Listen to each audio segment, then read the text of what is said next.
એને સબસ્ક્રાઈબ કરો, લાઈક કરો, શેર કરો। મિત્રો, હાલમાં ખૂબ જ મોટા સમાચાર આવી રહ્યા છે। ગણેશ ગોંડલના કેસમાં ડમી આરોપી રજૂ કરાયા છે એવું જાણવા મળી રહ્યું છે। ફરિયાદી રાજુ સોલંકીના પુત્ર સંજય સોલંકીએ ઓળખ પરેડમાં કહ્યું છે કે એટલે મિત્રો જે ગણેશ ગોંડલ સહિત 11 આરોપીઓની ધરપકડ કરવામાં આવી હતી તે આરોપીઓમાંથી 2 આરોપી ડમી આરોપી છે તેવું જાણવા મળ્યું છે। અને આ ઓળખ પરેડમાં જે રાજુ સોલંકીના દીકરા સંજય સોલંકીને જે મારવામાં આવ્યો હતો તેમને ઓળખ માટે લઈ જવામાં આવ્યા હતા અને તેમને દાવો કર્યો હતો કે આ 2 આરોપી ડમી આરોપી છે અને યુવકના પિતા રાજુ સોલંકીએ સાચા આરોપીઓને પકડવાની માંગ કરી છે। મિત્રો, ડમી આરોપી એટલે એક વ્યક્તિના બદલે બીજી વ્યક્તિ હાજર કરી દેવી તેને ડમી આરોપી કહેવાય છે। મોટાભાગે હાઈ પ્રોફાઇલ કેસમાં આ કિસ્સો થતો હોય છે।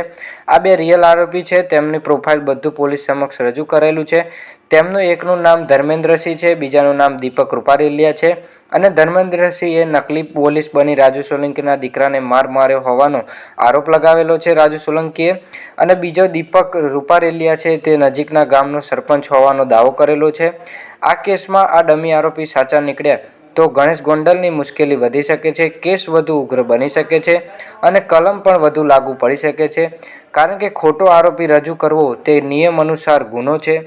ગણેશ ગોંડલના કેસમાં કોર્ટમાં ચાલી રહ્યો છે, તેમને જામીન મળશે કે નહીં તે તો દૂરની વાત છે, કારણ કે નવા કેસમાં ખુલાસા થઈ રહ્યા છે। દલિત સમાજે પણ ઉગ્રથી ઉગ્ર વિરોધ કર્યો છે।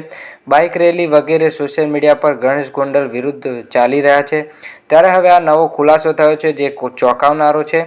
તમને શું લાગે છે મિત્રો, ગણેશ ગોંડલને સજા થવી જોઈએ કે ન થવી જોઈએ? નીચે કોમેન્ટમાં તમારું મંતવ્ય જણાવો। તમને વિડીયોમાં જાણકારી સારી લાગી હોય તો વિડીયોને લાઇક કરજો, વિડીયોને તમારા મિત્રો સાથે શેર કરજો અને અમારી ચેનલને સબસ્ક્રાઈબ કરવાનું ભૂલતા નહીં। મળીએ એક નવા વિડીયો સાથે। જય શ્રી કૃષ્ણ।